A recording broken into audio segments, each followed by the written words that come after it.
साथियों नमस्कार। आज पढ़ेंगे साइंस का एक मेजर चैप्टर जिसका नाम है दैनिक जीवन में रसायन, केमिस्ट्री इन डेली लाइफ। यानी कि हम अपने दैनिक जीवन में किस किस केमिकल का प्रयोग करते हैं उसके बारे में, और इससे आप नोट्स बनाइए, कॉपी कलम उठाइए और नोट्स बनाइए। जो कि जितने भी एग्ज़ाम होते हैं प्रीलिम्स, उसमें जो साइंस का क्वेश्चन पूछा जाता है, खासकर पीसीएस हो या एसआई हो, तो उससे इसमें इस चैप्टर से एक दो प्रश्न रहते ही हैं हमेशा।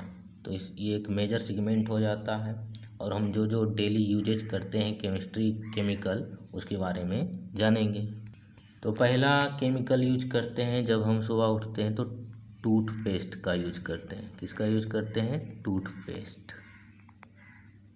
तो टूथपेस्ट में मेजर इंग्रेडिएंट क्या होता है? जैसे कोलगेट वगैरह है टूथपेस्ट, तो उसमें होता है फ्लोराइड। क्या होता है? फ्लोराइड। और बेसिकली इसमें सोडियम फ्लोराइड का यूज किया जाता है, सोडियम फ्लोराइड NaF। तो टूथपेस्ट में कौन सा केमिकल यूज किया जाता है? फ्लोराइड का प्रयोग किया जाता है। तो पहले ऐसा क्वेश्चन पूछा जा सकता है कि टूथपेस्ट में होता है फ्लोराइड, होता है क्लोराइड, होता है आयोडाइड रहता है, तो क्या रहता है? फ्लोराइड रहता है और उसमें सोडियम फ्लोराइड यूज होता है जनरली। फ्लोराइड का यूज दांतों के इनामेल को मजबूत बनाने के लिए, मसूड़ों को स्वस्थ करने के लिए यूज किया जाता है। दांतों में जो बैक्टीरिया का लेयर बन जाता है, खासकर शुगरी फूड खाने से या स्टार्च वाला फूड खाने से, उसमें बैक्टीरिया उत्पन्न हो जाता है। बैक्टीरिया का एक प्लेक जमा हो जाता है, वहाँ पर बैक्टीरिया का स्तर या लेयर जमा हो जाता है, उसी को दूर करने के लिए इसका प्रयोग किया जाता है। दूसरा प्रयोग है, इसमें सिलिका का भी यूज होता है टूथपेस्ट में, अपघर्षक के रूप में, जो खाद्य कण और प्लेक को रिमूव करता है। और इसमें स्वीटनर भी यूज किया जाता है कोलगेट वगैरह में, मीठा स्वाद के लिए, तो इसमें सैकरीन जनरली यूज किया जाता है। पूछा जाए कि टूथपेस्ट में फोम बनाने के लिए या झाग बनाने के लिए या फेन बनाने के लिए किसका यूज होता है? झाग बनाने के लिए, तो इसका केमिकल का नाम है SLS। SLS मतलब sodium lauryl sulphate, sodium लॉरियाल sulphate, sodium lauryl sulphate.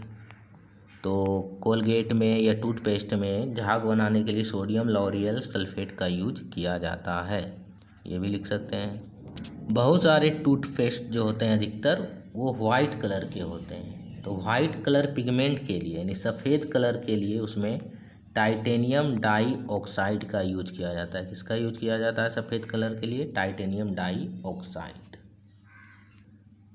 Tooth sensitivity toothpaste, यानी कि किसी का जो दांत खराब हो जाता है तो उसका टूथ सेंसिटिव हो जाता है, जैसे गर्म या ठंडा खाने पीने से दांत में सेंसिटिविटी होता है, तो उसके लिए जो टूथपेस्ट यूज होता है उसमें क्या मिलाया जाता है? पोटेशियम नाइट्रेट मिलाया जाता है। पोटेशियम नाइट्रेट, और जिसको Arginine भी बोलते हैं, Arginine।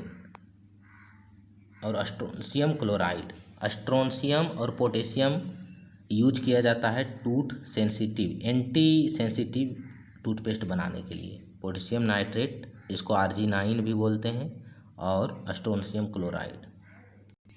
कोलगेट का एक एडवर्टीजमेंट आया था, क्या आपके टूथपेस्ट में नमक है? तो क्या इसमें नमक होता है कोलगेट वगैरह ये टूथपेस्ट में, साल्ट या लवण? तो लवण होता है इसमें, सोडियम फ्लोराइड होता है, वो भी एक लवण है। सोडियम क्लोराइड भी होता है, बेकिंग सोडा भी होता है। और जो टूथपेस्ट होता है, क्या वो क्षारीय होता है या अम्लीय होता है या उदासीन होता है? तो ये हल्का क्षारीय होता है, स्लाइटली अल्केलाइन होता है। अगला जानते हैं लौंग के बारे में। क्लोव, इससे ऑयल भी बनाया जाता है, क्लोव ऑयल। क्लोव ऑयल या लौंग के तेल का प्रयोग दांत के दर्द निवारक के यूज में किया जाता है। एक लोकल एनेस्थेटिक है, पेन रिलीफ के लिए किया जाता है। तो पूछा जाए कि लौंग में कौन सा केमिकल होता है, तो कौन सा केमिकल होता है इसमें जिसके कारण लौंग का एक अलग ही टेस्ट होता है? तो यूजेनोल, यूजेनोल पाया जाता है लौंग में। लौंग का जो यूज करने वाला या खाने वाला भाग है वो कली है, इसका बड। इंडोनेशिया सबसे बड़ा इसका उत्पादक है। और भारत में तमिलनाडु इसका सबसे बड़ा प्रोड्यूसर है। आगे पढ़ते हैं इलायची या कार्डमम के बारे में। इलायची या कार्डमम, इसमें जो प्रॉपर यूनिक सुगंध होता है, यूनिक स्मेल, तो इसमें पाया जाता है सिनेओल। सिनेओल के कारण इसका अलग टेस्ट होता है या सुगंध होता है, जबकि लौंग में यूजेनोल पाया जाता है। और टर्पिनाइल एसीटेट, टर्पिनाइल एसीटेट, तो मेन इसमें सिनेओल घटक है। कार्डमम इलायची क्या है? एक बीज है। इलायची का सबसे बड़ा प्रोड्यूसर कंट्री है ग्वाटेमाला। भारत दूसरा सबसे बड़ा उत्पादक है और भारत का केरल राज्य इसका बड़ा उत्पादक है। अगला है अदरक। तो अदरक या जिंजर बोलते हैं इसका यूनिक स्मेल या टेस्ट का कारण है जिंजरोल इसका कारण है। और अदरक में जैसे इस प्रकार अदरक रहता है, इसमें निकला हुआ भाग रहता है इस प्रकार, तो इसको नोड और इंटरनोड बोलते हैं। नोड और इंटरनोड पाया जाता है, इसलिए अदरक एक तना है, जड़ नहीं है, ये एक स्टेम है। अगला पढ़ते हैं चाय पत्ती के बारे में। चाय पत्ती या टी लीफ, तो चाय पत्ती में टैनिक अम्ल पाया जाता है, मुख्यतः टैनिन भी इसमें पाया जाता है। टैनिक अम्ल का फॉर्मूला होता है C76H52 और O46। तो पूछा जाए कि चाय पत्ती में कौन कौन से तत्व पाए जाते हैं, तो कार्बन पाया जाता है इसमें, हाइड्रोजन पाया जाता है इसमें, और ऑक्सीजन पाया जाता है। Carbon, hydrogen, oxygen. क्या नाइट्रोजन भी है? नहीं है। क्या पोटेशियम भी है? नहीं है।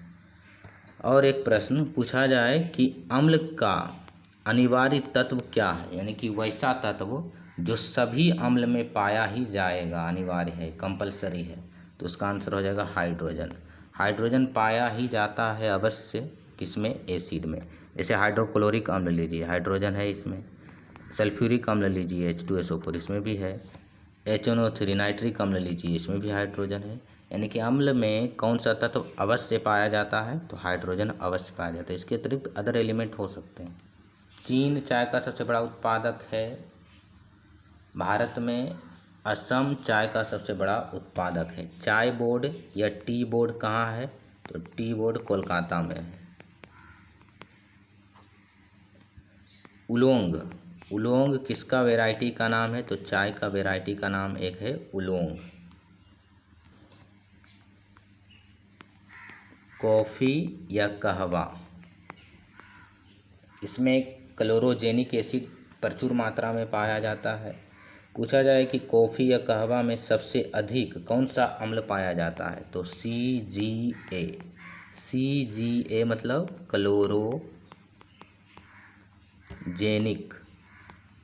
क्लोरोजेनिक एसिड या अम्ल। इसमें भी टैनिक अम्ल होता है, लेकिन सबसे अधिक क्लोरोजेनिक एसिड होता है। कॉफ़ी बोर्ड कहाँ है? कर्नाटक के बंगलौर में। अगला पढ़ते हैं कार्बोहाइड्रेट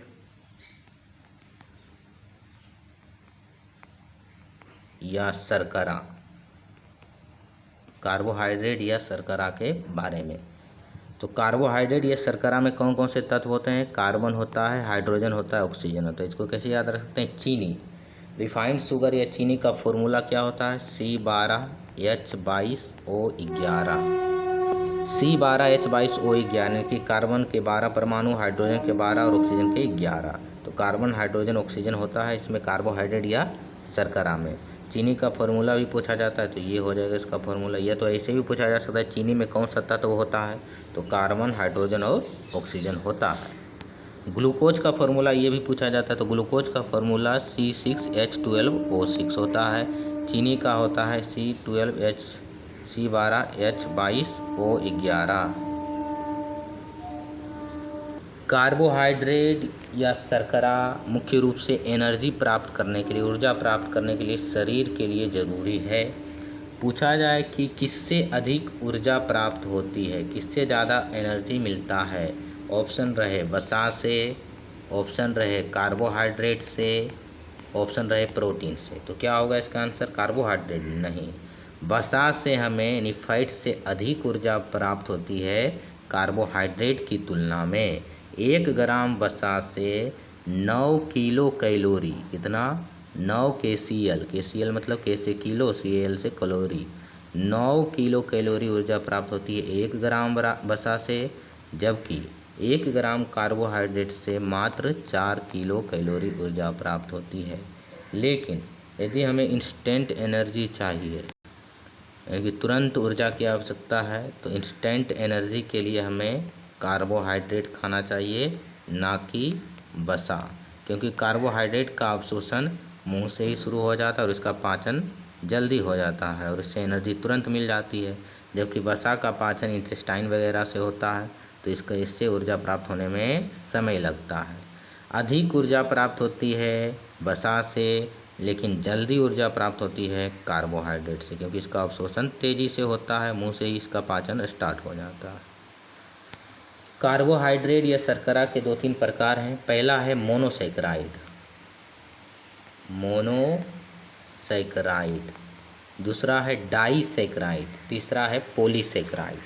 तो मोनोसैकराइड में केवल शुगर के एक कण रहते हैं, इसे सिंपल शुगर भी कहा जाता है, साधारण शर्करा, सिंपल शुगर मोनोसैकराइड को कहते हैं।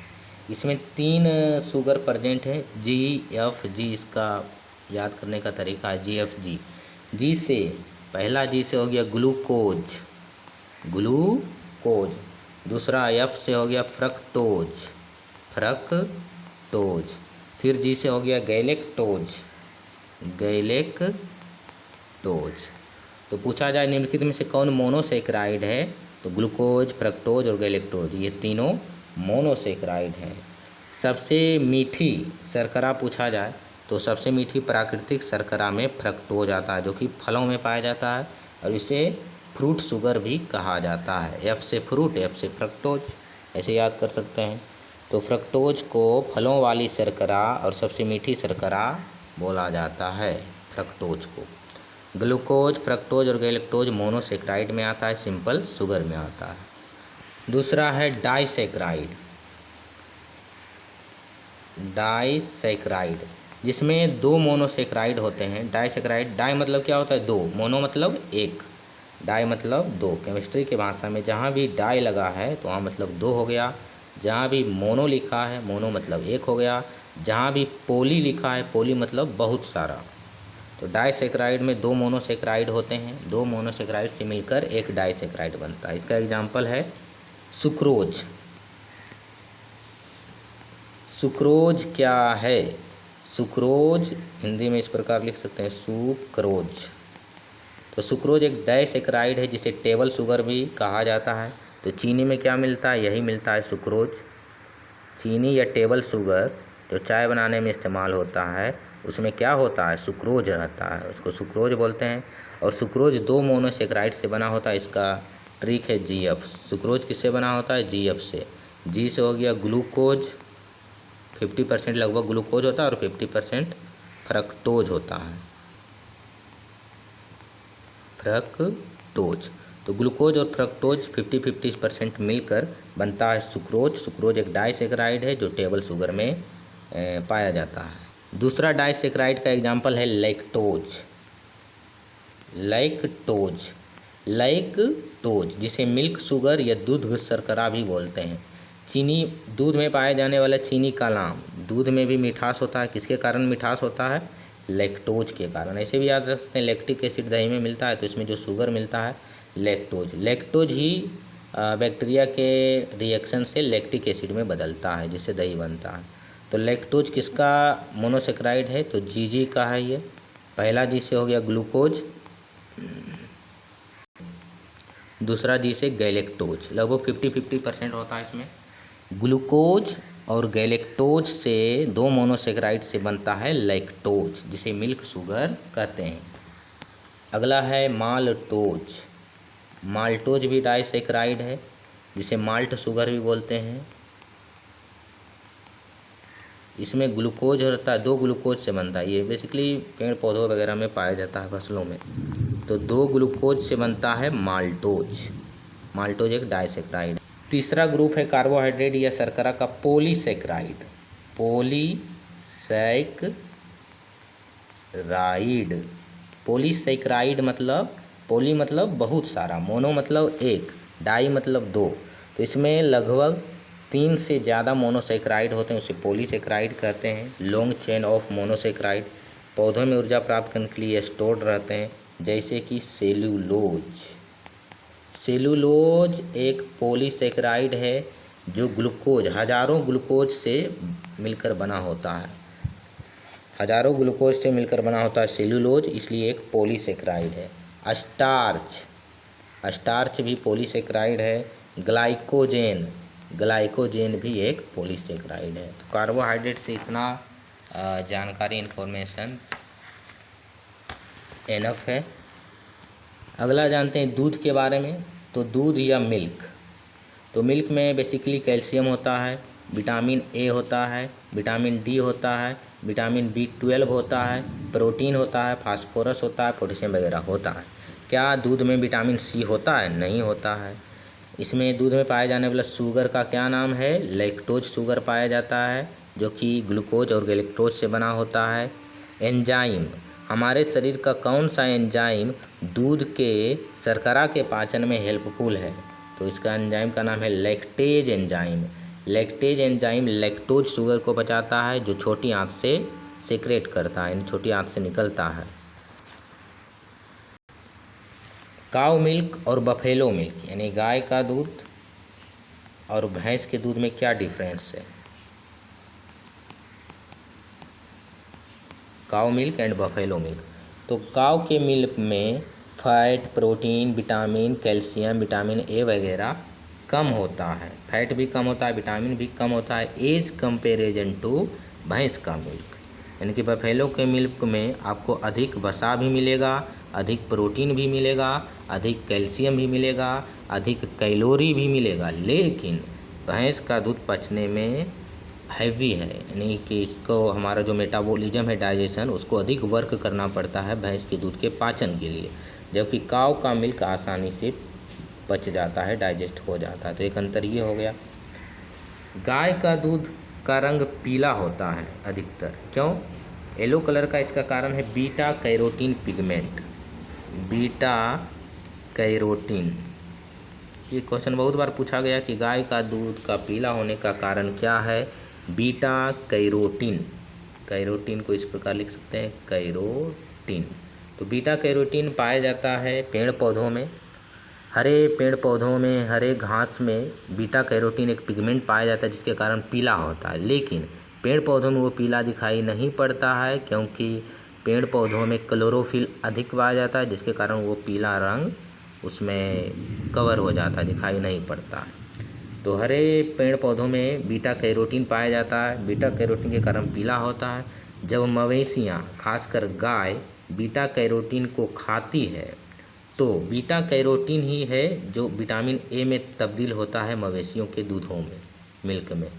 तो गाय के दूध में बीटा कैरोटीन पूरी तरह से डाइजेस्ट नहीं हो पाता है, जिसके कारण विटामिन ए में पूरी तरह से बदल नहीं पाता है, और इसलिए उसकी कुछ मात्रा दूध में होती है, इसलिए पीला होता है। जबकि भैंस के दूध में भी, भैंस भी तो घास ही खाती है, हरे साग, हरे घास वगैरह, तो भैंस में बीटा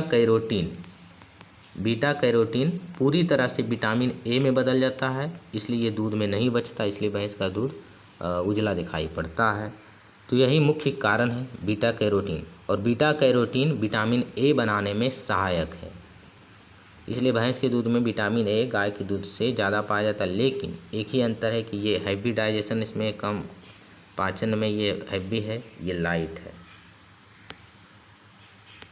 पूछा जाए गाय के विभिन्न प्रजाति, जो इंडियन ब्रांड है उसका एग्जाम्पल, तो साहीवाल।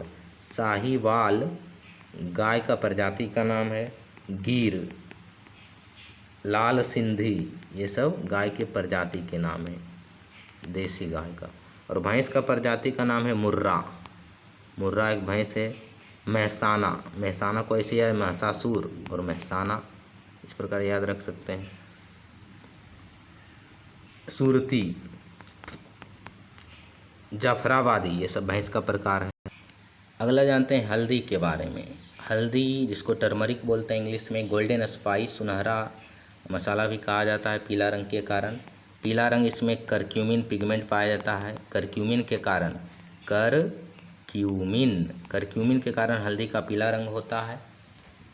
हल्दी बोर्ड का मुख्यालय अभी लेटेस्ट बना है, करंट अफेयर्स में पूछा जाता है। तो हल्दी बोर्ड का मुख्यालय निजामाबाद में है। निजामाबाद कहाँ है? तेलंगाना में। भारत हल्दी का सबसे बड़ा उत्पादक है। लगभग भारत 70% हल्दी उत्पादित करता है। भारत का महाराष्ट्र राज्य सबसे ज़्यादा उत्पादित करता है, उसके बाद है तेलंगाना, उसके बाद है कर्नाटक। और ये क्वेश्चन यूपीएससी प्री 2024 या 25 में पूछा गया है। अगला है एसिडिटी। एसिडिटी या अम्लीयता। जब हम एसिडिक चीज़ों का अधिक इस्तेमाल करते हैं, चाय कॉफ़ी अधिक पीते हैं, तो एसिडिटी हो जाता है स्टोमक में, जिसे एक्सेसिव एसिडिटी का मुख्य कारण है जब हमारा एक गैस्ट्रिक ग्लैंड अधिक एसिड प्रोड्यूस करता है तो उसको एसिडिटी बोलते हैं। यानी अम्ल हद से ज़्यादा पेट में स्रावित होने लगता है तो उसे एसिडिटी कहते हैं। इसके कारण गैस्ट्रिक इन्फ्लामेशन यानी कि जो पेट वगैरह उसमें सूजन या इन्फ्लामेशन होने की संभावना होती है। एसिडिटी का जो फेमस नाम है उसका नाम है गर्ड। जी से गैस्ट्रो, इस बीमारी को बोलते हैं गर्ड, गैस्ट्रिक बीमारी को। गैस्ट्रो एसोफेगल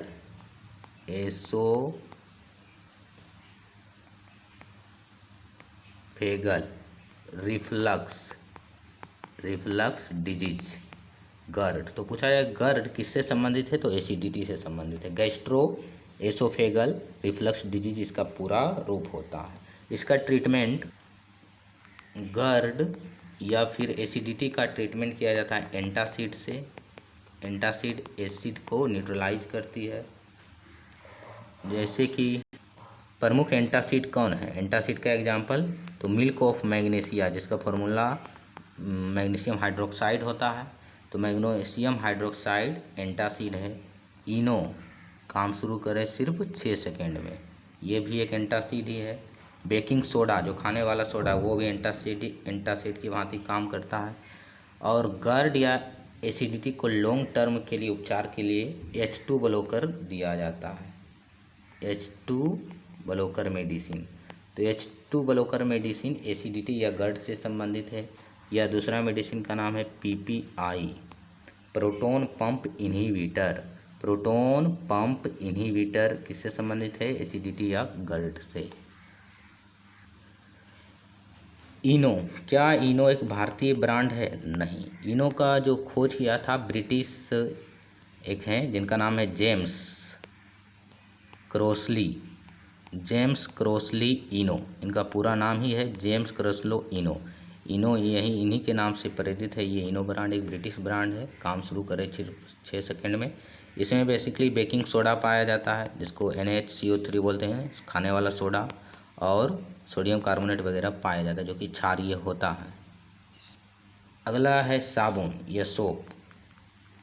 तो साबुन में पूछा जाता है कि कौन सा अम्ल पाया जाता है, तो वसीय अम्ल इसमें पाए जाते हैं। वसीय मतलब फैटी एसिड पाए जाते हैं, या कार्बोक्सिलिक एसिड भी बोलते हैं इसको, कार्बोक्सिलिक अम्ल,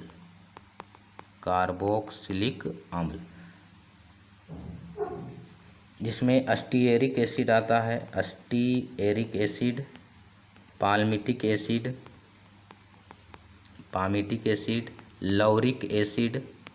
तो पूछा जाए साबुन में कौन कौन सा अम्ल होता है, तो ये अस्टिएरिक एसिड, पामिटिक एसिड, लौरिक अम्ल, ये एक प्रकार का वसीय या कार्बोक्सिलिक अम्ल है। अगला यूज करते हैं सर्दी खांसी या सर दर्द में विक्स की गोली खाओ और खसखस दूर करो। तो विक्स में मेंथोल पाया जाता है। विक्स जो बाम होता है, मेंथोल पुदीना से बनाया जाता है जो ठंडक पहुंचाता है और सर दर्द को कम करता है, मिंट। दूसरा इसमें कपूर पाया जाता है क्योंकि सर्दी खांसी के लिए ट्रीटमेंट के लिए ज़रूरी है। नीलगिरी तेल भी पाया जाता है इसमें, नीलगिरी तेल जिसको यूकेलिप्टस तेल बोलते हैं। तारपीन का तेल भी पाया जाता है। तो ये सब इसका इंग्रेडिएंट है विक्स का। जनरल का जो यूज का मेडिसिन है उसके बारे में जानते हैं, दवा या मेडिसिन। तो NSAID मेडिसिन क्या होता है? ये N से हो गया non steroidal steroidal anti inflammatory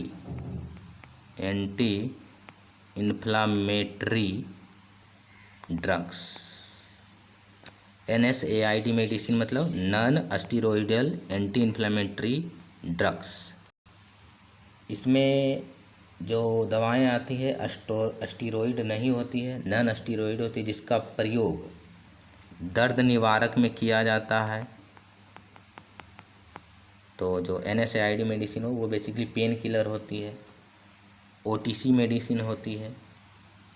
तो NSAID non steroidal anti inflammatory drugs में पीड़ाहारी या पेन किलर आता है जनरली, और ये एंटी इन्फ्लेमेटरी यानी सूजन वगैरह को भी कम करती है। इन्फ्लेमेशन मतलब क्या होता है, कोशिकाओं का सूजन, तो सूजन को भी कम करती है ये एक दर्द निवारक दवा होती है। रक्त का थक्का नहीं जमने देती है, यानी रक्त का फ्लो बढ़ाती है। ये नर्वस सिस्टम पर काम करती है। दर्द को कम करना है तो हमारे जो दिमाग है, जहाँ पर पेन सिग्नल है, उसी पर ब्लॉक करना पड़ेगा। तो ये नर्वस सिस्टम पर काम करती है। तो दर्द निवारक दवा को बोलते हैं एनाल्जेसिक।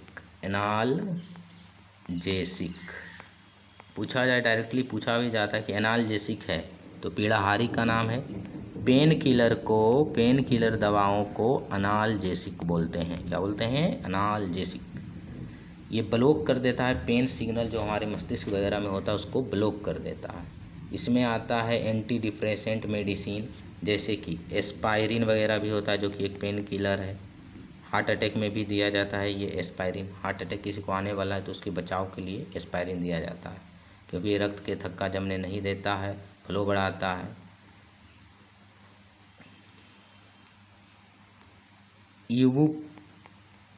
इबुप्रोफेन भी एक पेन किलर है। डाइक्लोफेनेक भी पेन किलर ही है। तो डाइक्लोफेनेक अब पशुओं में बैन हो चुका है। 2007 या 8 में ये गवर्नमेंट के द्वारा बैन कर दिया गया था, क्योंकि डाइक्लोफेनेक का यूज जब मवेशियों में या एनिमल में किया जाता था, गाय भैंस में, तो वो जब मरते थे तो उसको गीध खाता था, तो गीध का किडनी खराब हो जाता था उससे। इसलिए पशुओं में डाइक्लोफेनेक बैन कर दिया गया है। तो एनाल्जेसिक मतलब दर्द निवारक दवा। इसमें कौन कौन एग्जाम्पल है? एस्पायरिन है, इबुप्रोफेन है, डाइक्लोफेनेक है, साथ ही साथ पैरासेटामोल भी है। पैरासेटामोल, एस्पायरिन, इबुप्रोफेन, डाइक्लोफेनेक, इसका इम्पोर्टेंट ये चारों याद रखना है। तीनों 4 नाम है ये। एस्पायरिन, इबुप्रोफेन, डाइक्लोफेनेक, पैरासेटामोल, ये एनाल्जेसिक या पेन किलर है। दूसरा दवा आता है एंटीपायरेटिक मेडिसिन। एंटीपायरेटिक ड्रग या मेडिसिन। तो एंटीपायरेटिक ड्रग को बोलते हैं हिंदी में ज्वर नाशक। ज्वर मतलब बुखार, नाशक मतलब नाश करने वाला या ख़त्म करने वाला। तो बुखार को ख़त्म करने वाले दवा को बोलते हैं एंटीपायरेटिक ड्रग, जो कि फीवर को कम करता है, हमारे बॉडी टेम्परेचर को कम करता है।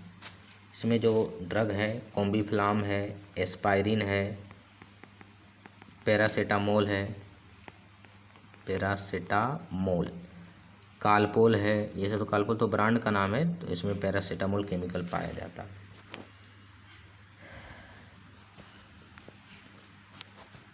इबुप्रोफेन भी है। तो बेसिकली जो पैरासेटामोल और एस्पायरिन है, ये दोनों के कैटेगरी में आता है। एनाल्जेसिक भी है और एंटीपायरेटिक भी है, यानी कि पेन किलर भी है ये, और बुखार दोनों को कम करता है, एस्पायरिन और पैरासेटामोल। तो ये याद रखना है कि एस्पायरिन और पैरासेटामोल एनाल्जेसिक, एंटीपायरेटिक दोनों मेडिसिन के कैटेगरी में आता है।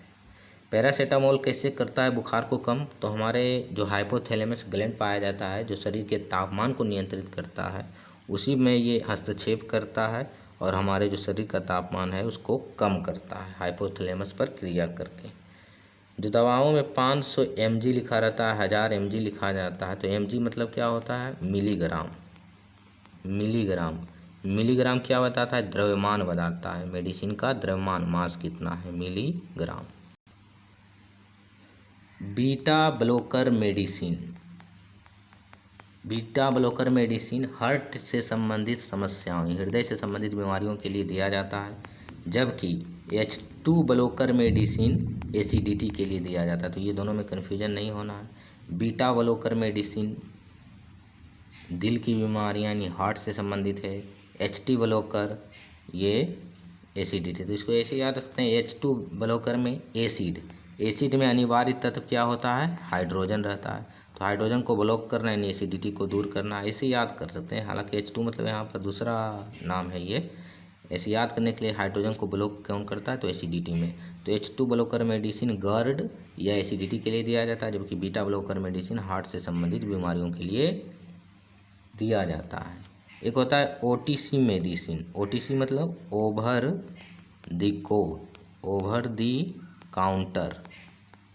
ओवर द काउंटर मेडिसिन वैसे मेडिसिन को बोलते हैं जो हमें बिना प्रिस्क्रिप्शन के मिल सकते हैं, बिना पर्चा का।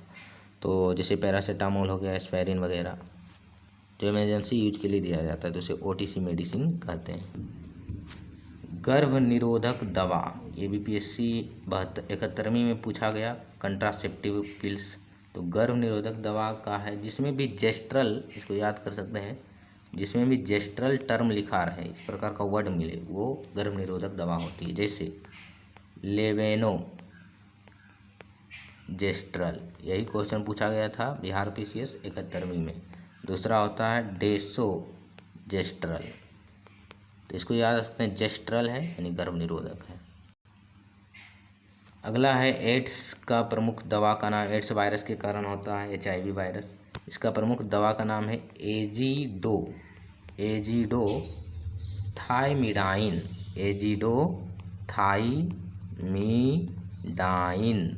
इसी को बोलते हैं जीडोविडाइन, या इसी का नाम क्या है, जीडोवुडाइन, जो कि एक एंटी रेट्रोवायरल मेडिसिन है। अगला है टीबी का मेडिसिन, ये भी PCS में भी पूछा जा चुका है, जैसे कि राइफेमसिन।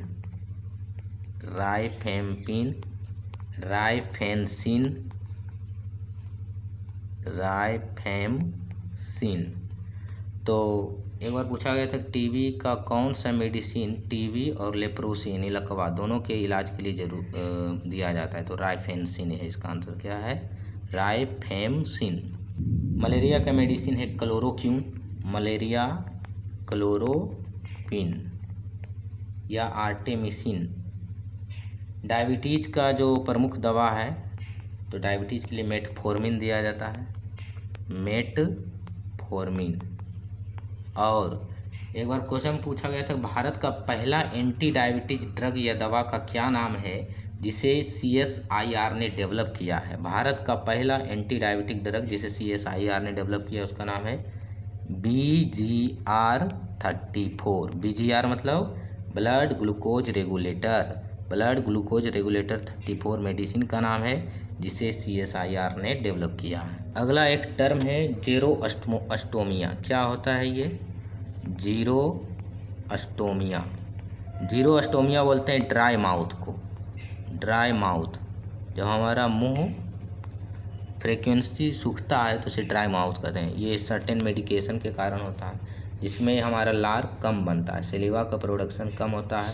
जैसे हाई BP का दवा खाने से, डिप्रेशन का दवा खाने से, एलर्जी का दवा खाने से, एंटीबायोटिक खाने से ड्राई माउथ की समस्या उत्पन्न होती है। तो ड्राई माउथ को बोलते हैं जीरोअस्टोमिया। अस्टोमिया यानी कि इसमें सेलेवा या लार कम बनता है। हार्ट अटैक के दौरान कौन सा मेडिसिन दिया जाता है, तो उस समय इमरजेंसी यूज के लिए एस्पायरिन दिया जाता है। क्या दिया जाता है, एस्पायरिन, जो कि रक्त वाहिकाओं को, जो ब्लड वेसल्स होता है कैपिलरी वगैरह, उसको फैलाता है, रक्त का थक्का बनने नहीं देता है। बाल, हेयर और नाखून क्यों बढ़ते हैं, तो इसका कारण है केराटिन प्रोटीन के कारण बाल या नाखून बढ़ते हैं। और हमारे जो यहाँ पर फ्रीक्वेंट सेल डिवीजन होता है, इसलिए ये जल्दी जल्दी बढ़ते हैं बाल और नाखून, केराटिन के कारण। डार्क स्किन या त्वचा का काला रंग किसके कारण होता है, तो मेलेनिन के कारण होता है। और केस या बाल का भी, हेयर का भी डार्क कलर या ब्लैक कलर मेलानिन के कारण होता है। और मेलानिन के ही एक भाग है यूमेलानिन। यू मेलानिन के कारण हमारे बालों का हेयर का रंग काला होता है। मेलानिन अधिक प्रोड्यूस क्यों होता है? तो ये सन एक्सपोजर में जो व्यक्ति अधिक होते हैं, जैसे किसान वगैरह धूप में काम करते हैं, तो उनमें होता है। और जो रेलवे के ग्रुप डी स्टाफ होते हैं उनमें वो सन एक्सपोजर अधिक होता है। साथ ही साथ कुछ जेनेटिक रीजन भी है, उसके कारण भी ये काला होते हैं स्किन। कुछ सिद्धांत या प्रिंसिपल की बात करते हैं तो कलम या पेन से हम लिखते हैं तो वो किस सिद्धांत पर काम करता है? तो कैपिलरिटी एक सिद्धांत है, केशिकत्व जिसको बोलते हैं, और सरफेस टेंशन, इसके कारण ये हम कलम से लिख पाते हैं कागज़ पेपर पर। तो कलम या बॉल पेन किस सिद्धांत पर काम करता है? केशिकत्व और पृष्ठ तनाव। इसके कारण क्या होता है, जैसे ये कलम है तो कलम का नींव होता है, इसमें एक बॉल रहता है लगा हुआ, छोटा सा गोल टाइप का। तो ये राउंड घूमता है, जिसके कारण इसका जो इंक होता है वो नीचे जाता है और उसमें टच करता है, जिसके कारण ये हम लिख पाते हैं। तो कैपिलरिटी यही है, सरफेस टेंशन यही। तो पृष्ठ तनाव और कैपिलरिटी दो सिद्धांत काम करता है कलम में। दूसरा है साइकिल पंप या सिरिंज, जो सुई देने वाला सिरिंज होता है वो किस सिद्धांत पर काम करता है? तो वो बोयल का नियम के सिद्धांत पर काम करता है। बोयल और बोयल का नियम क्या होता है, इसका आप शॉर्ट वीडियो देख सकते हैं, जो मैंने लगभग 6-7 महीना पहले बनाया था, बोयल का नियम बाय अल्टीमेट एस्पायरेंट। अगला है स्टेथोस्कोप, जिसको लोकल लैंग्वेज में आला बोलते हैं। इससे ध्वनि सुना जाता है, दिल की धड़कन सुना जाता है बेसिकली। तो ये प्रकाश के परावर्तन के सिद्धांत पर काम करता है, रिफ्लेक्शन ऑफ साउंड पर काम करता है। अंतरिक्ष में हम कलम से क्यों नहीं लिख पाते? क्योंकि वहाँ ग्रेविटी या ग्रेविटेशनल फोर्स, गुरुत्वाकर्षण बल ही नहीं होता है। क्योंकि जो इंक होता है कलम से, इंक निकलने के लिए ग्रेविटेशन ज़रूरी है। ये 3D पिक्चर में आमिर खान से पूछा गया था, तो उन्होंने बताया था कि स्पेस में पेन की जगह पर हम पेंसिल का प्रयोग कर सकते हैं, क्योंकि पेंसिल में तो इंक ज़रूरी नहीं है, तो वहाँ पर ग्रेविटी भी ज़रूरी नहीं है, तो पेंसिल से लिखा जा सकता है स्पेस में। अगला है थर्मामीटर, तो किस सिद्धांत पर काम करता है थर्मामीटर? ये भी डेली यूजेज का है। तो ये ऊष्मागति के शून्यवां नियम, ऊष्मागति के जीरोथ लॉ या शून्य नियम, जीरो लॉ ऑफ थर्मोडायनेमिक्स या ऊष्मागतिकी के शून्यवां नियम पर आधारित है थर्मामीटर। कोई भी व्यक्ति स्विमिंग पूल पर, नदी में तैरता है, तो तैरता किस सिद्धांत के कारण वो तैर सकता है, स्विम कर सकता है? तो आर्किमिडीज का सिद्धांत, आर्किमिडीज का सिद्धांत और न्यूटन के तीसरा नियम, दोनों इसमें फॉलो होता है। न्यूटन के तीसरे नियम और आर्किमिडीज के सिद्धांत के अनुसार कोई व्यक्ति नदी या स्विमिंग पूल पर, तालाब वगैरह में तैर सकता है। अगला कुछ एनर्जी ट्रांसफ़र के बारे में पढ़ते हैं, जैसे पंखा किस ऊर्जा को किस ऊर्जा में बदलता है? तो पंखा बदलता है इलेक्ट्रिक एनर्जी को, यानी कि विद्युत ऊर्जा को, इलेक्ट्रिक एनर्जी को मैकेनिकल एनर्जी में, यानी कि विद्युत ऊर्जा को ये यांत्रिक ऊर्जा में बदलता है। यांत्रिक ऊर्जा, जहाँ भी गति कोई चीज़ कर रही है तो उसको यांत्रिक ऊर्जा बोलते हैं। स्थितिज ऊर्जा और गतिज ऊर्जा का मिश्रण ही यांत्रिक ऊर्जा कहलाता है, मैकेनिकल एनर्जी। तो पंखा विद्युत ऊर्जा, पंखा में हम करंट देते हैं तो विद्युत ऊर्जा से वो घूमने लगता है, यानी यांत्रिक ऊर्जा में बदल जाता है। उसी तरह पंखा में मोटर लगा होता है, तो इसका सिद्धांत भी सेम है। मोटर भी इलेक्ट्रिक एनर्जी को कन्वर्ट करती है मैकेनिकल एनर्जी में, यानी कि विद्युत ऊर्जा को यांत्रिक ऊर्जा में। जब हम मोटर में करंट प्रवाहित करते हैं तो ये घूमने लगता है, यानी कि यांत्रिक ऊर्जा में बदल जाता है। पहले था स्थितिज ऊर्जा में, फिर गतिज ऊर्जा में बदल गया, इसलिए इसको यांत्रिक ऊर्जा बोलते हैं। अगला है जेनरेटर या जनित्र किस सिद्धांत में किस एनर्जी को बदलता है? तो जनरेटर को जब हम घुमाते हैं, स्थिति पहले रहता है वो स्थिर रहता है, उसको गति में लाते हैं, यानी यांत्रिक ऊर्जा को ये करंट उत्पन्न करता है, विद्युत ऊर्जा में बदलता है। अगला है माइक्रोफोन। तो माइक्रोफोन साउंड एनर्जी को, यानी कि ध्वनि ऊर्जा को, साउंड मतलब ध्वनि ऊर्जा को ये बदल देता है विद्युत ऊर्जा में, इलेक्ट्रिक एनर्जी में। और ठीक इसका उल्टा होता है लाउड स्पीकर बदलता है इलेक्ट्रिक एनर्जी को साउंड एनर्जी में, यानी कि विद्युत ऊर्जा को ध्वनि ऊर्जा में कौन बदलता है? Loud speaker. माइक्रोफोन ध्वनि ऊर्जा को विद्युत ऊर्जा में बदलता है। अगला है मोबाइल। जब मोबाइल को हम चार्ज करते हैं, पूछा जाए कि चार्जिंग के दौरान मोबाइल किस एनर्जी को किस एनर्जी में बदलता है, तो मोबाइल चार्जिंग के दौरान इलेक्ट्रिक एनर्जी को केमिकल एनर्जी में बदलता है। मोबाइल में हम इलेक्ट्रिक प्रवाहित करते हैं, विद्युत ऊर्जा को ये रासायनिक ऊर्जा, बैटरी में कुछ केमिकल रिएक्शन होता है जिसके कारण वो चार्ज होता है, तो ये विद्युत ऊर्जा को रासायनिक ऊर्जा में बदलता है। जब मोबाइल का हम यूज करते हैं तो वो केमिकल एनर्जी को इलेक्ट्रिक एनर्जी में बदलता है। जब हम बात करते हैं उससे तो वो केमिकल से इलेक्ट्रिक से साउंड एनर्जी में बदलता है। जब मोबाइल से फ्लैश लाइट ऑन करते हैं केवल, तो वो इलेक्ट्रिक एनर्जी से लाइट एनर्जी में बदलता है। तो ये यानी कि यूज पर निर्भर करता है, जिस प्रकार हम यूज कर रहे हैं वैसा अलग अलग एनर्जी इसमें उत्पन्न होता है। मोबाइल चार्जर में कौन सा ट्रांसफार्मर यूज किया जाता है? मोबाइल चार्जर के अंदर एक छोटा सा ट्रांसफार्मर रहता है, उसको बोलते हैं step down transformer. Step down transformer. Step down transformer क्या करता है? हाई वोल्टेज को कम वोल्टेज में परिवर्तित करता है। एक प्रश्न है कि एसी करंट को डीसी में बदलने के लिए जिस युक्ति का प्रयोग किया जाता है उसका नाम क्या है? उसका नाम है रेक्टिफायर। और डीसी को बदलना है एसी में तो इन्वर्टर यूज किया जाता है, इन्वर्टर। शॉर्ट सर्किट के दौरान यानी लघु पतन के दौरान विद्युत परिपथ का इलेक्ट्रिक करंट बहुत अधिक बढ़ जाता है। घरेलू विद्युत परिपथ का जो सामान्य रेंज है वो 220 वोल्ट 50 हर्ट्ज है, आवृत्ति 50 हर्ट्ज, वोल्टेज 220। अगला है घरेलू विद्युत परिपथ में एमसीबी। एमसीबी का पूरा रूप miniature circuit breaker, miniature circuit B से ब्रेकर होता है। तो एमसीबी का प्रयोग सेफ्टी कंसर्न के लिए, बचने के लिए दिया जाता है, सुरक्षा के मानकों को पालन करने के लिए। तो एमसीबी एक प्रकार का ऑटोमेटिक इलेक्ट्रिक स्विच है, ऑटोमेटिक इलेक्ट्रिक स्विच है। जब भी इलेक्ट्रिक सर्किट में अधिक वोल्टेज आ जाता है लिमिट से ज़्यादा, कहीं शॉर्ट सर्किट हो गया, कहीं ओवरलोड हो गया, तो उस कंडीशन में ये सर्किट को ओपन कर देता है, यानी कि अपने आप ये ऑटोमेटिक ऑफ हो जाता है। तो ये इसका प्रयोग यही होता है। तो एमसीबी का फुल फॉर्म होता है मिनिएचर सर्किट ब्रेकर।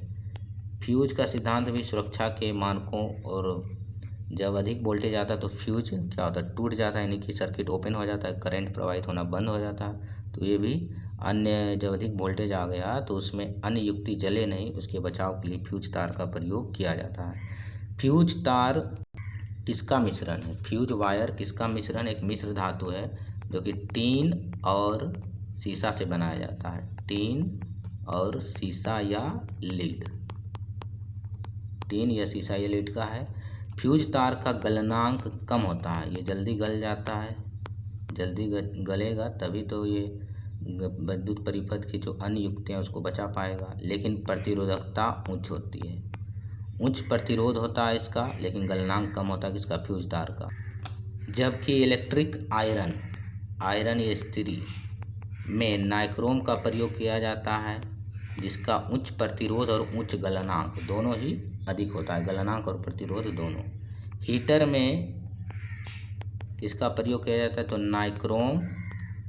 नाइक्रोम और क्रोमियम के मिश्र धातु का यूज किया जाता है इसमें, नाइक्रोम और क्रोमियम के मिश्र धातु का। ब्लीचिंग पाउडर, ब्लीचिंग पाउडर का प्रयोग कपड़ों के विरंजन यानी कपड़ों को रंगहीन बनाने में, सफ़ेद करने में, सफ़ेदी के लिए किया जाता है। जल को डिसइंफेक्टेंट यानी जल में जो कीटाणु वगैरह उसको मारने के लिए किया जाता है, नालियों में कीटाणुओं को मारने के लिए किया जाता है। इसका फॉर्मूला क्या होता है? कैल्शियम ऑक्सीक्लोराइड, कैल्शियम ऑक्सीक्लोराइड, यानी इसमें कैल्शियम भी होता है, ऑक्सीजन भी और क्लोरीन भी। क्लोरीन के कारण ही ब्लीचिंग पाउडर का अजीब गंध होता है, किसके कारण? क्लोरीन के कारण। अगला है POP, plaster of Paris, plaster of Paris.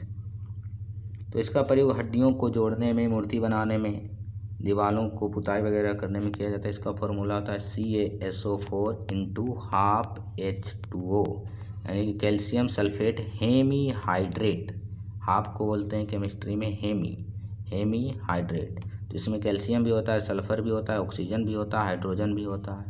अगला है जिप्सम। जिप्सम का फॉर्मूला होता है CaSO4 × 2H2O, डेकाहाइड्रेट या dihydrate. Caustic soda, caustic soda का फुल फॉर्म क्या होता है? सोडा है यानी सोडियम होगा इसमें, sodium hydroxide, sodium hydroxide caustic soda. तो सोडा ऐसे याद रखना है, इसमें सोडा है यानी सोडियम होगा तो Na होगा, Na मतलब sodium, sodium hydroxide. Caustic potash का फॉर्मूला क्या होता है? तो ये सब फॉर्मूला भी पूछा जाता है एग्जाम में। कास्टिक पोटास का होता है, पोटास है यानी पोटेशियम, KOH। नीला थोथा या ब्लू विट्रियोल, नीला थोथा या ब्लू विट्रियोल का पूरा रूप होता है copper sulphate 5H2O, CuSO4 5H2O नीला थोथा का फॉर्मूला होता है। जबकि हरा थोथा ग्रीन विट्रियोल, हरा थोथा का फॉर्मूला क्या होता है?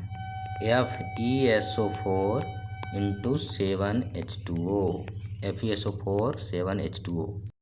कपड़ा धोने वाला सोडा, धोने वाला सोडा वॉशिंग सोडा, तो वॉशिंग सोडा का फॉर्मूला होता है सोडियम कार्बोनेट Na2CO3 और 10H2O, Na2CO3 10H2O। जबकि खाने वाला सोडा या बेकिंग सोडा का सोडियम बाइकार्बोनेट या सोडियम हाइड्रोजन कार्बोनेट होता है।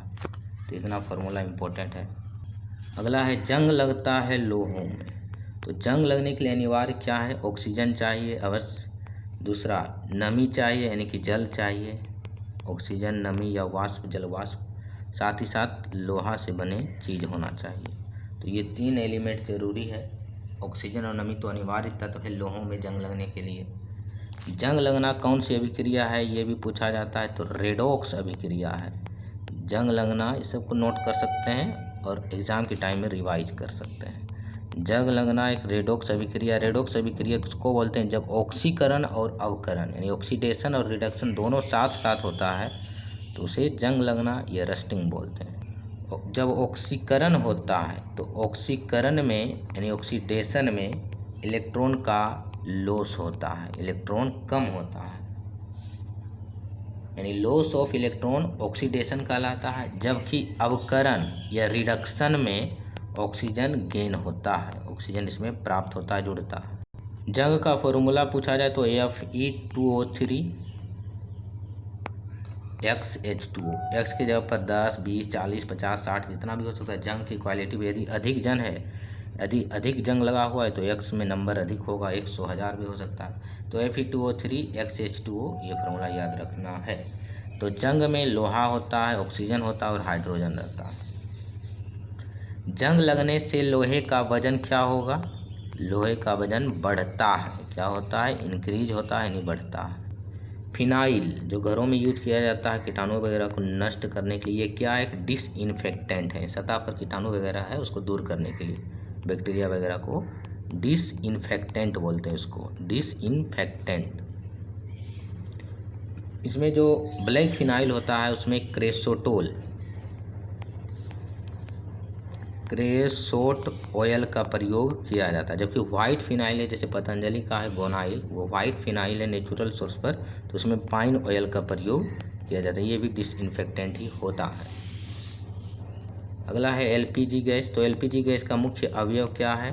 तो ब्यूटेन है और प्रोपेन है, ब्यूटेन और प्रोपेन इसका मुख्य अवयव है।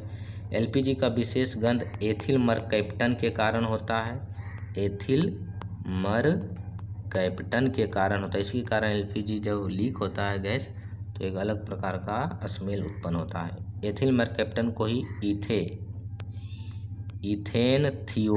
इथेनथियोल कहा जाता है, इथेनथियोल। यदि पूछा जाए CNG का प्रमुख घटक क्या है, मेन इंग्रेडिएंट, तो मेथेन है, जबकि LPG का ब्यूटेन और प्रोपेन है। शराब बनाने में एथेनॉल का प्रयोग किया जाता है। सरसों मस्टर्ड ऑयल में कौन सा अम्ल पाया जाता है? तो इरूसिक अम्ल पाया जाता है सरसों में, इरूसिक अम्ल। सरसों में जब अदर तेल मिला दिया जाता है, जैसे आर्जिमोन तेल। आर्जिमोन तेल कॉमन इसमें मिलावट है। आर्जिमोन तेल सरसों तेल में मिलाया जाता है, तो उस मिलावटी सरसों के तेल खाने से ड्रोप्सी रोग हो जाता है। कौन सा रोग? ड्रोप्सी। यानी मिलावटी तेल, खासकर सरसों तेल खाने से ड्रोप्सी रोग होता है। और सरसों तेल में मिलाया जाता है आर्जिमोन तेल। घी में कौन सा अम्ल पाया जाता है? ब्यूटरिक अम्ल। बटर से ब्यूटरिक ऐसे याद रखते हैं। मक्खन में भी यही पाया जाता है। बोरो प्लस बोरोलीन में भी ब्यूटरिक एसिड पाया जाता है। जब हम पटाखा फोड़ते हैं, क्रैकर को जलाते हैं, तो ये किस एनर्जी को किस में बदलता है? तो पटाखा में क्या होता है? केमिकल होता है। तो ये रासायनिक ऊर्जा को, केमिकल एनर्जी को, रासायनिक ऊर्जा को ध्वनि, आवाज़ भी करता है, पटाखा फूटता है तो प्रकाश भी उत्पन्न होता है और गर्मी भी उत्पन्न होता है, यानी तापीय। ध्वनि, प्रकाश और तापीय ऊर्जा में बदलता है रासायनिक ऊर्जा को। पटाखों में ग्रीन कलर के लिए कौन सा केमिकल, यानी हरा लाइट उत्पन्न करना है तो उसके लिए कौन सा केमिकल मिलाया जाता है? तो बेरियम क्लोराइड मिलाया जाता है। बेरियम क्लोराइड हरा रंग के लिए। जबकि लाल रंग के लिए कौन सा केमिकल मिलाया जाता है पटाखों में? यदि हमें लाल लाइट, रेड लाइट उत्पन्न करना है तो स्ट्रोंशियम यूज किया जाता है लाल लाइट के लिए। ब्लू लाइट के लिए, यानी नीला कलर के लिए, कॉपर मिलाया जाता है उसमें। सिल्वर कलर उत्पन्न करना है या वाइट कलर उत्पन्न करना है तो उसमें मैग्नीशियम और एल्यूमिनियम मिलाया जाता है। तो ये भी पूछा जाता है पीटी में। जैसे लाल रंग उत्पन्न करना है क्रैकर से, पटाखे से, तो स्ट्रोंशियम मिलाया जाएगा। ग्रीन उत्पन्न करना है तो बेरियम मिलाया जाएगा। ब्लू उत्पन्न करना है तो कॉपर। सिल्वर उत्पन्न करना है, सिल्वर कलर, तो मैग्नीशियम या एल्यूमिनियम, या बोथ, दोनों भी। और पीला रंग उत्पन्न करना है पटाखों से तो सोडियम। अगला है ज्वाला। ज्वाला के 3 क्षेत्र होते हैं। कितने क्षेत्र? 3 क्षेत्र। 3 जोन ऑफ ज्वाला कंबसन। तो पहला होता है आंतरिक क्षेत्र। आंतरिक क्षेत्र या इनर जोन, जो कि अंधेरा होता है, इसका रंग होता है काला और यहाँ अपूर्ण दहन होता है। जब ईंधन का अपूर्ण दहन होता है तो कौन सा गैस उत्पन्न होता है? Carbon monoxide. दूसरा क्षेत्र है मध्य क्षेत्र, मिडिल जोन। तो मिडिल जोन पीला होता है, इसका कलर पीला, और यहाँ पर भी आंशिक दहन ही होता है। और सबसे लास्ट में है बाहरी क्षेत्र, जो कि जहाँ पर पूर्ण दहन होता है उसका रंग नीला होता है। तो ये क्वेश्चन बहुत बार पूछा गया है कि ज्वाला के किस क्षेत्र में पूर्ण दहन होता है? तो बाहरी क्षेत्र, जिसका रंग होता है नीला। जैसे एलपीजी सिलेंडर जब हम जलाते हैं तो ब्लू उत्पन्न होता है, ब्लू, तो वो है पूर्ण दहन क्षेत्र। अगला है सेफ्टी मैच स्टिक, माचिस। तो जो मैच स्टिक रहता है इस प्रकार, इसमें एंटीमनी, कौन सा केमिकल रहता है? Antimony sulphide. एंटीमनी सल्फाइड रहता है, सल्फर रहता है, पोटेशियम क्लोराइड रहता है। जो मैच का स्टिक होता है, छड़ी, उसमें एंटीमनी सल्फाइड, सल्फर और पोटेशियम क्लोराइड होते हैं। जबकि जो मैच का बॉक्स होता है, सिलाई का बॉक्स, उसमें इस प्रकार रहता है, लाल कलर, भूरा कलर का डिबिया में, इसमें घर्षण के कारण लाइट उत्पन्न होता है, तो इसमें रहता है लाल फास्फोरस। लाल फास्फोरस रहता है। जब मैच स्टिक को इसमें घर से फ्रिक्टेड यानी फ्रिक्शन किया जाता है, रगड़ा जाता है, तो लाल फास्फोरस पोटेशियम क्लोराइड के कारण श्वेत फास्फोरस में बदल जाता है और ये इग्निट करता है, यानी जलता है। अगला है good night. Good night all out liquid, जिसका प्रयोग मच्छरों को भगाने के लिए किया जाता है। ये किस सिद्धांत पर काम करता है? तो वाष्पीकरण, लिक्विड का वाष्पीकरण होता है, तो वेपराइजेशन पर यह काम करता है। इसमें जो मुख्य घटक है गुड नाइट लिक्विड में, उसका नाम है ट्रांसफ्लूथ्रिन।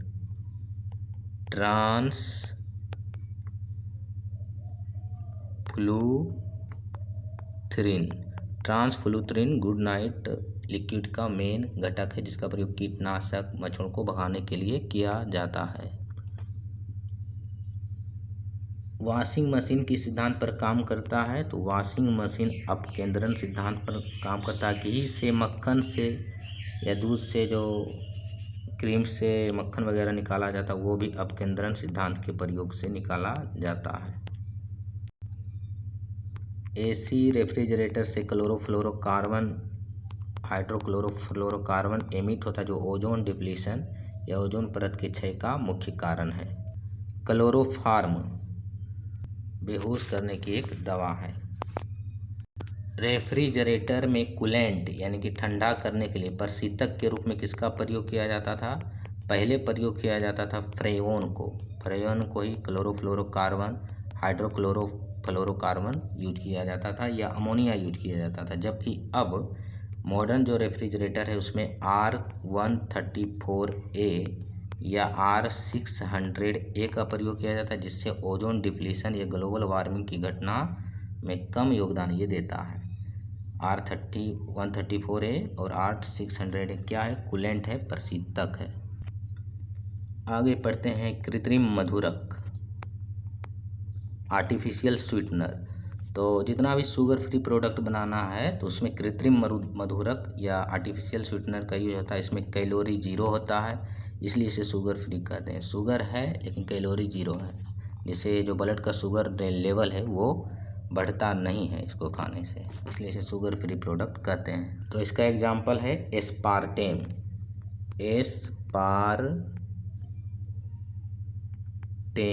एस्पार्टेम क्या है? कृत्रिम मधुरक है। सुक्रालोज क्या है? कृत्रिम मधुरक है। सैकरीन जिसका प्रयोग आइसक्रीम वगैरह में किया जाता है। सैकरीन। सबसे मीठा कृत्रिम मधुरक क्या है? तो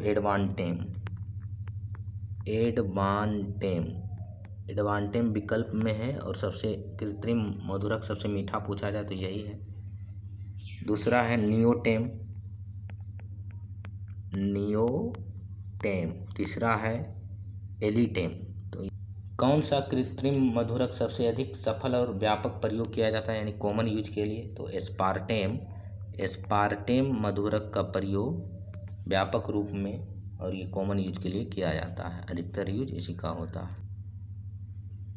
नेचुरल पॉलीमर, प्राकृतिक बहुलक मतलब जिसमें बहुत सारा एकलक है उसको बहुलक बोलते हैं। जैसे नेचुरल पॉलीमर का एग्जाम्पल हो जाएगा डीएनए किसका बहुलक है? तो डीएनए न्यूक्लियोटाइड का बहुलक है। इसका एकलक का नाम है न्यूक्लियोटाइड। बहुत सारे न्यूक्लियोटाइड से बहुलक डीएनए बनता है। प्रोटीन किसका बहुलक है? तो प्रोटीन बहुलक है एमिनो एसिड का। बहुत सारे एमिनो एसिड से प्रोटीन बनता है। आरएनए किसका बहुलक है? तो ये भी न्यूक्लियोटाइड का बहुलक है।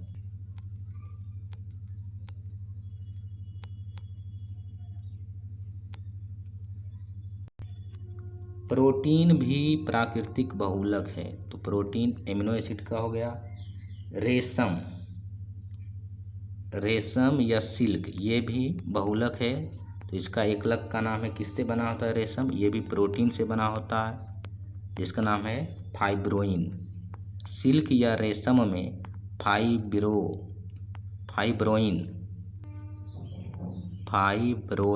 प्रोटीन पाया जाता है, इसी कारण इसका चमकदार रंग होता है। रेशम एक एनिमल प्रोडक्ट है, जंतु उत्पाद है जो रेशम कीट सिल्क वॉर्म से प्राप्त होता है। अगला है कॉटन या सूती जिसको बोलते हैं। सेलुलोज, ये सेलुलोज का बहुलक है। सेलुलोज कॉटन पौधों के फलों से प्राप्त होता है। सेलुलोज भी बहुलक है जो ग्लूकोज का बहुलक है। हजारों ग्लूकोज से सेलुलोज का निर्माण होता है। और ग्लूकोज में भी बीटा डी ग्लूकोज से सेलुलोज बनता है। कुछ कृत्रिम बहुलक या आर्टिफिशियल पॉलीमर के एग्जाम्पल पूछा जाता है तो नायलॉन कृत्रिम बहुलक है। पॉलीथीन कृत्रिम बहुलक है। पीवीसी या पॉलीविनाइल क्लोराइड भी है। टेफ्लॉन जिसका प्रयोग नॉन स्टिक पैन या बर्तन बनाने में होता है तो टेफ्लॉन भी कृत्रिम बहुलक है। प्राकृतिक रबड़ किसका बहुलक है? प्राकृतिक रबड़ या नेचुरल रबड़ किसका बहुलक है? तो ये आइसोप्रीन का बहुलक है। आइसोप्रीन का बहुलक है प्राकृतिक रबड़।